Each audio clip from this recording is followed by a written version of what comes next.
61, Connecticut's news station.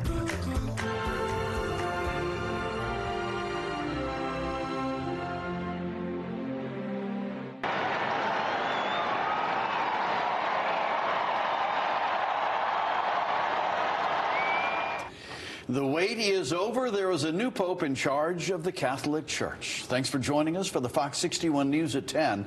I'm Brent Harden. And I'm Sarah Sanchez. It was a full day of celebration in St. Peter's Square. We have a live look now at Vatican City. Well, it's much quieter now 4 in the morning there. Cardinal Robert Francis Prevost has been elected as the 266th Pope. He has taken the name Pope Leo XIV. Pope Leo XIV was elected on the 4th ballot of the conclave after 2 days of voting. Despite keeping a low public profile, he is well known within the church. He previously led the Vatican's powerful Office of Bishops. The 69-year-old is a Chicago native and a graduate of Villanova University. But like Pope Francis, has a background in South America, spending much of his career as a missionary and minister in Peru, later becoming Archbishop. Fox 61's Angelo Bavaro spoke with local Catholics about the big news and what it means moving forward. You could feel that joy and excitement at Vatican City through the TV if you were watching that moment that white smoke started pouring out of the chimney at the Sistine Chapel. And then came even more joy and excitement, and then surprise once Pope Leo XIV revealed himself. And that surprise to see the first ever Pope from the U.S. quickly rippled around the globe, including here in Connecticut. Pope Leo XIV emerges, greeted by cheers, joy, and surprise. I have to say, when the announcement was made that Cardinal Prevost was to be our next pope, I was stunned.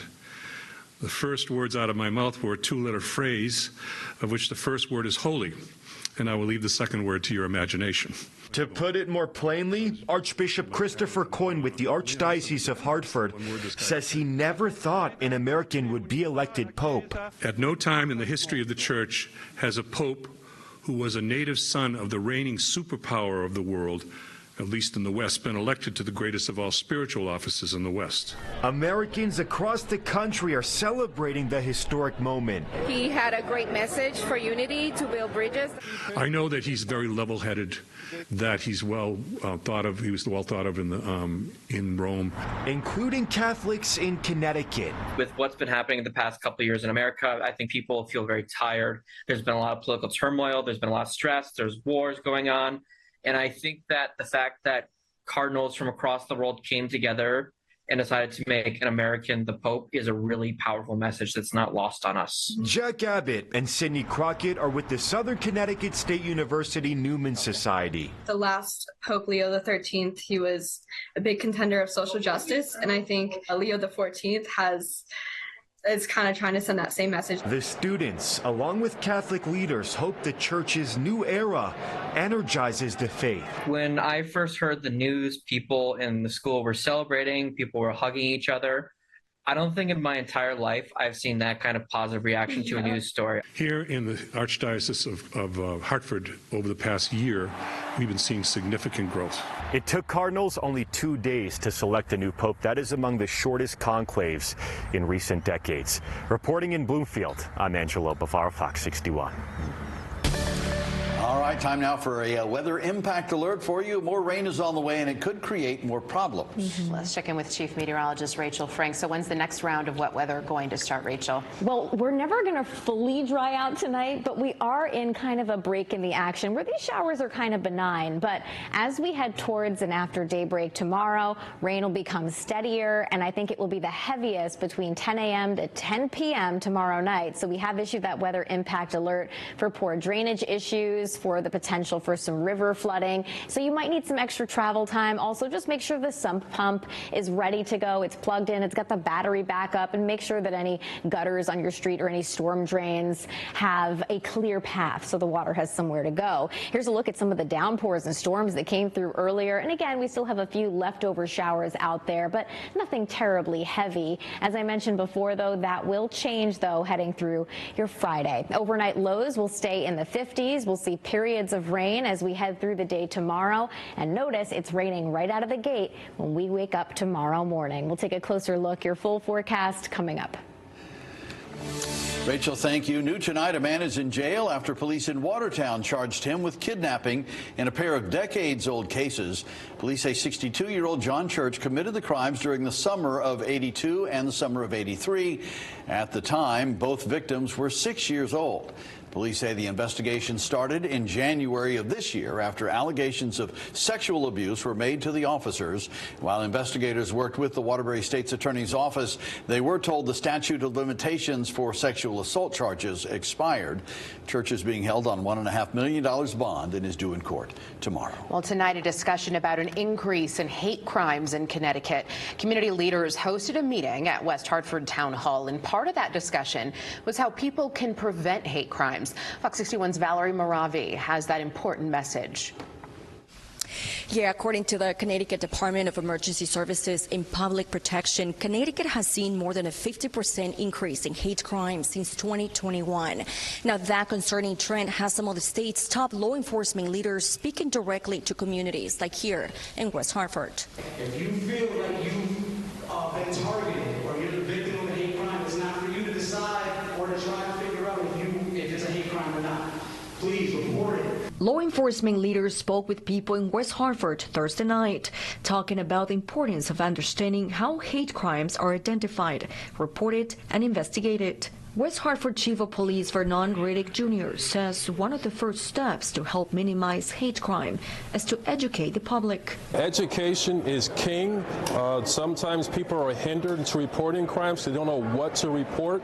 According to the Anti-Defamation League, in 2024, Connecticut remained historically high with a 450% increase in hate incidents in the state. The data shows a total of 159 incidents, with 55 of those incidents in public areas. The data says New Haven reported the most with 30 incidents, and Hartford reported the fewest with 13 incidents. Officials with the Connecticut State Police Hate Crimes Investigative Unit say race, religion, and gender are just some of the major motivators for such a hate crimes. And law enforcement leaders say the best way to prevent these incidents and to keep you and your family safe is by speaking up. Because that may matter down the road if he does commit a crime. That name's in the database and we can follow up with it. Okay? So always report it, even though it may not fit the criteria to be a crime, always report it, because you never know what information might help law enforcement down the road. West Hartford officials also suggest learning more about the available resources in the community. Yes, well, it's a hate crime or any crime. Silence is what a perpetrator wants. By getting involved and being vocal and being loud and letting your voice be heard is a way that we all collectively can work together to combat hate crime. Again, law enforcement wants to remind people to speak up when these incidents are taking place. All tips are anonymous. In West Hartford, Valerie Moravi, Fox 61. And at the state capitol today, people rallied for tenants' rights. Now, they say they want a certain tenant protection law expanded to include all tenants. Fox 61's Kay Pattyfoot talked to the demonstrators today. In front of the state capitol, people spoke about the importance of supporting the Just Cause for All bill. If passed, this would expand eviction protection to tenants of all ages and abilities. Just call. Just call. Just call. Just call. Connecticut's Just Cause law requires landlords to provide justification in order to evict tenants over the age of 62 or tenants with disabilities. This is why senior citizens, disabled tenants, and members of the Connecticut Tenant Union like Linda Talley and Lori Lynn Ross are calling on lawmakers to include all tenants in that law. They need special glasses to see the need, that there's a need for this. People have to get out of the apartments. Where they're going? To the street. They have children. They're young. And if there's a plan in place for people that have this need, we won't have so many crimes, because people are going to get what they need when they need it, any way they can. Lori Lynn Ross got involved because of her grandson and daughter. He was the whole reason why I initially started going to the meetings, trying to understand about my community and how we could make it better. And if they decide to rent at any given time, it's important that they have these protections to protect them, their home, their family. For some renters at the rally, this hits close to home. Josephina Cruz says she was given an eviction notice for no reason. This was totally a surprise. I have no money saved. Cruz says she pays rent on time and has been struggling mentally ever since she received the eviction letter. I'm going to work like everything's normal, but I could be on the street at the end of this month. I feel embarrassed, like as if I did something wrong. I did nothing wrong. People in support of this bill say lawmakers told them passing this bill is the right thing to do. A legislator said to me, intellectually in my mind, I don't support expanding just cause, but in my heart and in my conscience, I understand I have to. Because the people I represent are suffering. Because we live in a bona fide housing crisis. People that I spoke with say something has to change because this is no way to live. In Hartford, Kate Pattyfoot, Fox 61. Governor Lamont says one of the state's top health advisors and one of the major faces who provided health insight and support during the pandemic, Dr. Deirdre Gifford, is retiring from state office.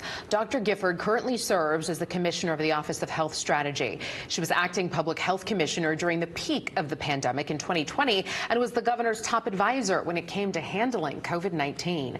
Dr. Gifford told the governor she plans on retiring next month.